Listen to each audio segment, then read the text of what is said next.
When you close your eyes at night, you expect only the usual darkness of your room. Yet sometimes, the silence hides a deeper stirring, as if the air itself waits for a whisper from eternity. You are not alone in those moments. Long before you ever sensed it, a divine presence had already marked your life for a purpose. And often it is in the quiet hours, when your thoughts drift between wakefulness and sleep, that heaven chooses to speak. Imagine the room around you wrapped in ordinary shadow, the curtains still, the clock ticking softly. Then, without sound or motion, a subtle radiance begins to glow in one corner.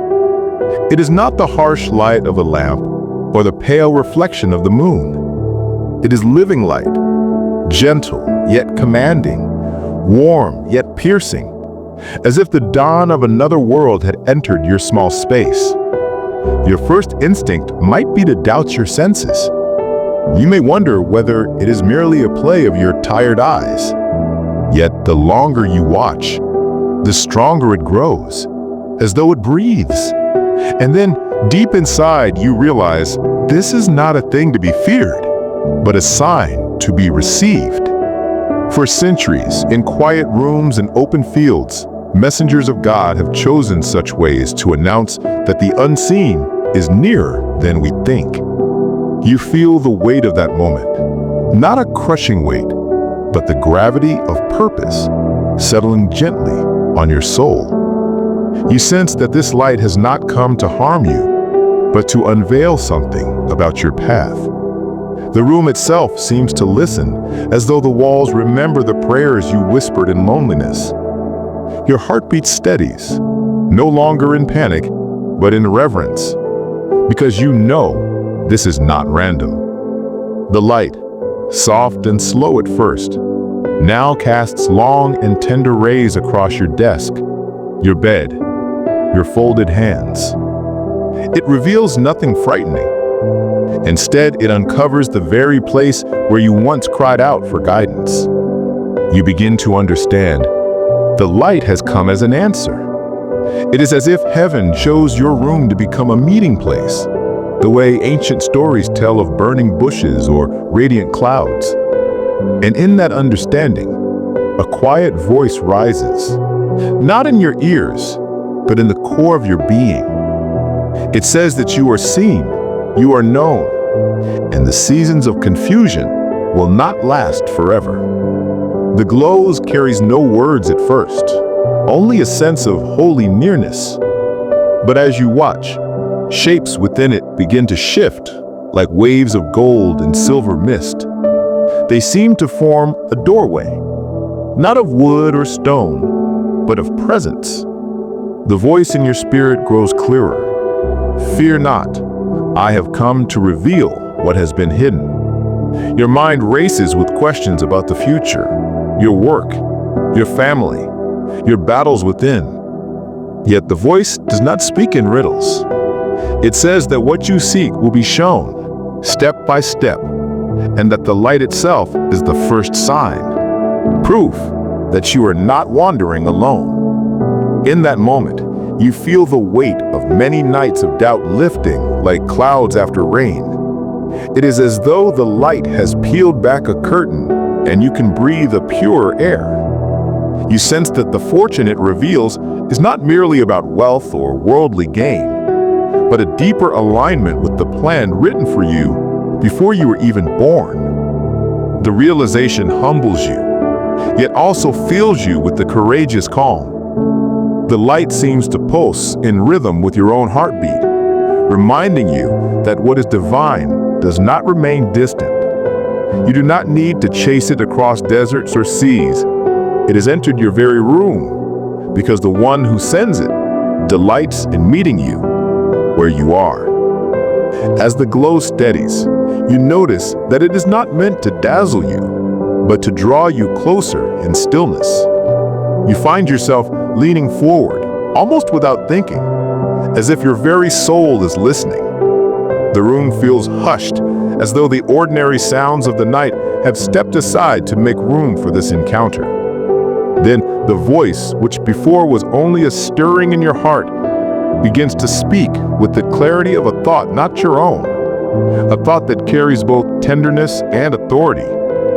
It tells you that the seasons of wandering and uncertainty have not been wasted, that every hidden tear, every sleepless night, and every unspoken prayer has been gathered by the one who watches over you. The voice reminds you that what the world calls fortune is not always gold or applause, but the unfolding of a purpose that has been waiting for the right moment to be revealed.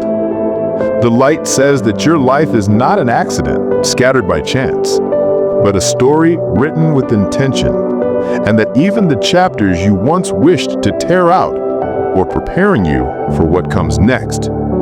You feel a tremor in your chest because it is as if the light knows not only your hopes, but also the disappointments you buried. It speaks of forgiveness that is older than your mistakes, of mercy that has been quietly guiding you back each time you strayed. It tells you that the true measure of your future is not in the size of your possessions, but in the strength of your heart, the clarity of your vision, and the faithfulness with which you will walk the path shown to you.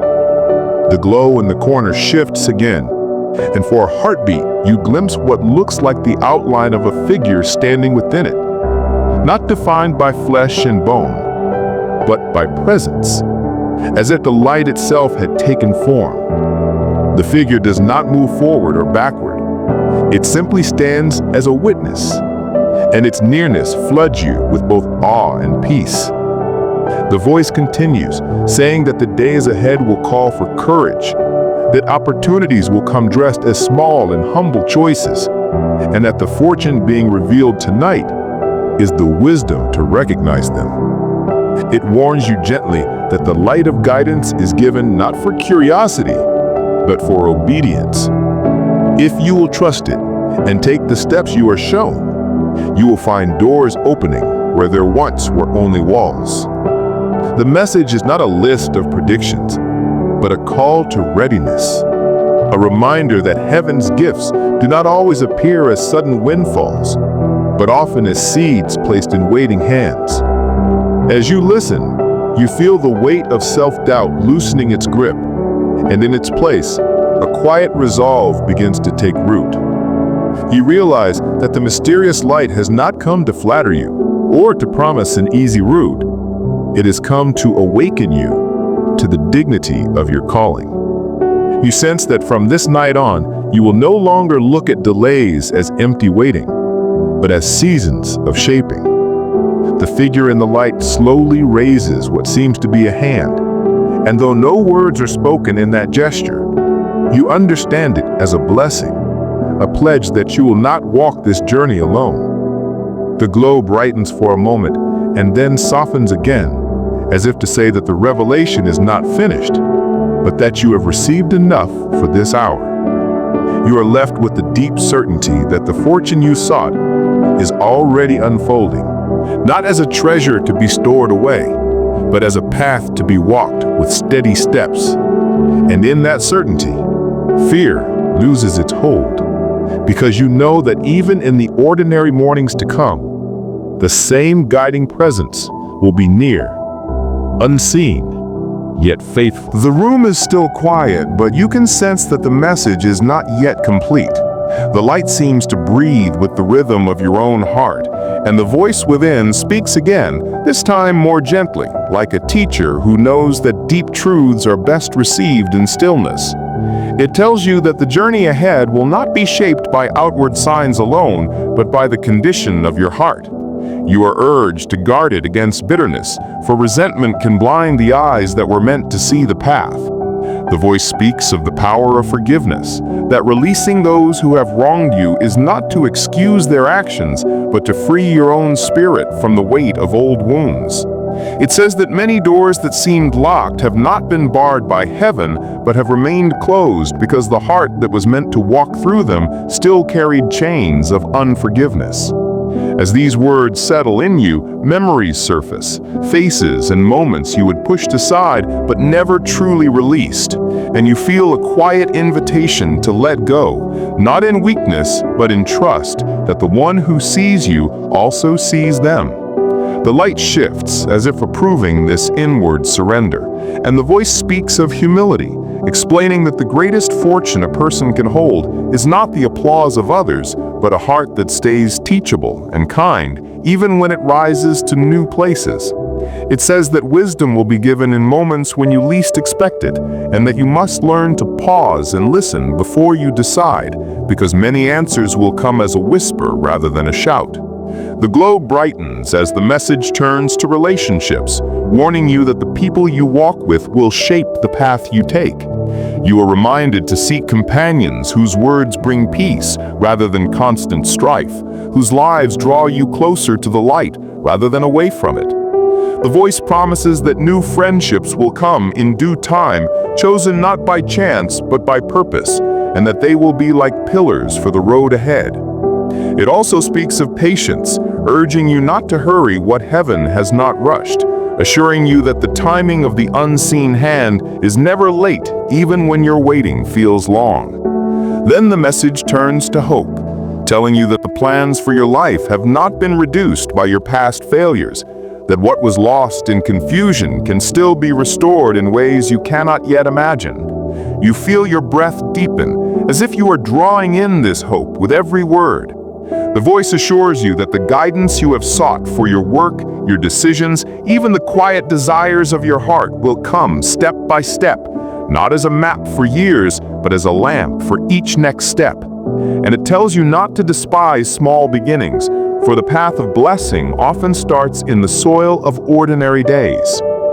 The light now seems softer, but more encompassing, as if it is spread to every corner of the room, not as a harsh brightness, but as a gentle dawn. The voice within grows steady again, and says that you have been shown these things not to make you fearful of what lies ahead, but to assure you that you are not forgotten. It speaks of courage, reminding you that faith is not the absence of questions, but the choice to move forward even when you cannot yet see the whole road.